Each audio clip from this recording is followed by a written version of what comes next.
Короче, Юнуда Мадина деген кыз окуган.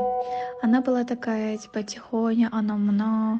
Сосын тұрады да қайғырады, типа, менің ровесницаларым бүкілі жігітпен жүреді, анау-мынау. А мен жүрген жоқпын дейді. Сөйтіп жүрген кезде бір әдемі бір жігітті кездестіреді. Дрейш емес, қатты качок емес, только нормально. Но ол, оказывается, бавный екен, а она этого не знала. Он еще, короче, абьюзер. Типа тұрады да маған анау ұнамайды, мынау ұнамайды, сен неге ананы істейсің, неге мынаны істейсің деп қайта айта береді да тиісе береді оған. И вот, что происходит? Тұрады да еще сен маған ұнамайтын көрсе алдың деп тағы бір орыс шығарады. Типа ана қыздың постоянно соткасын тексереді, сондақсы өзінің соткасын никогда бермейді.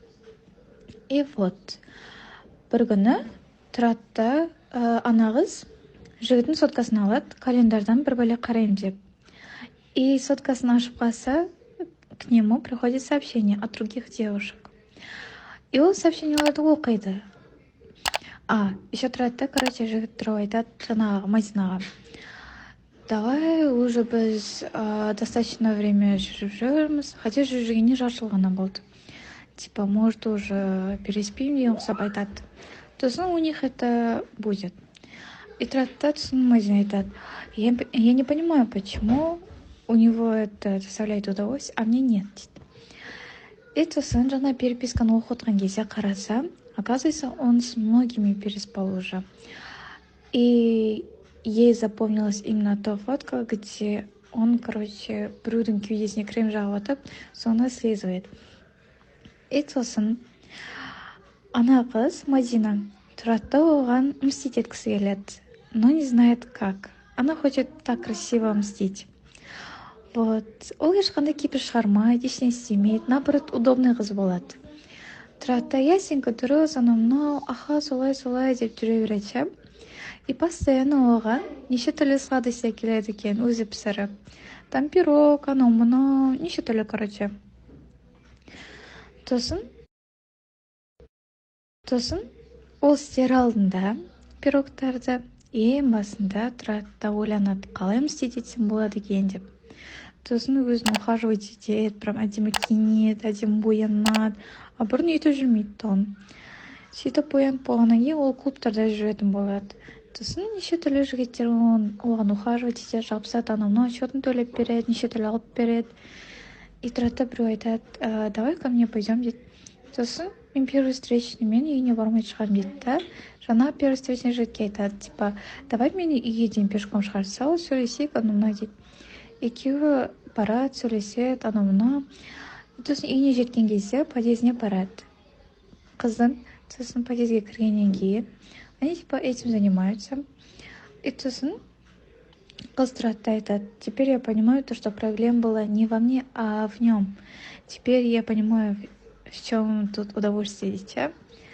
Сосын тұрады да не дейді. Сосын, короче, она ему это делает, и одан кейін спермасын жұтады, точнее, жұтпай алады, и сосын оны бутылкаға түкіреді.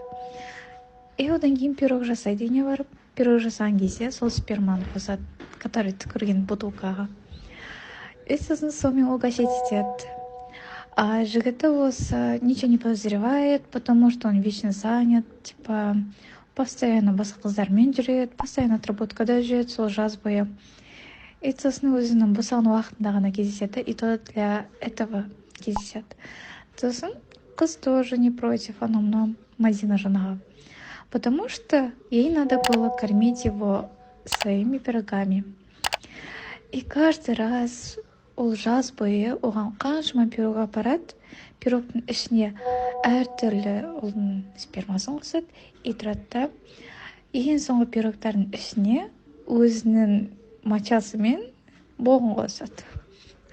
Вот. И соны тұрады да жазады. Вот теперь ты будешь знать, каково это. И я знаю то, что ты это прочтешь, и я хочу, типа, чтобы ты все это прочел, и каждый раз тәтті жеген сайын сен құсың келгенді қалайын дейді. Теперь у тебя будет отвращение от всяких вкусняшностей, анау мынау, и теперь ты не будешь никому изменять дейді. И Янсон тұрады айтады: а, да, конечно, про мочу и кал я, конечно же, пошутила. Но ты реально думаешь, что я пошутила? Не знаю, не знаю. Теперь это в твоем совести. Сам подумайте.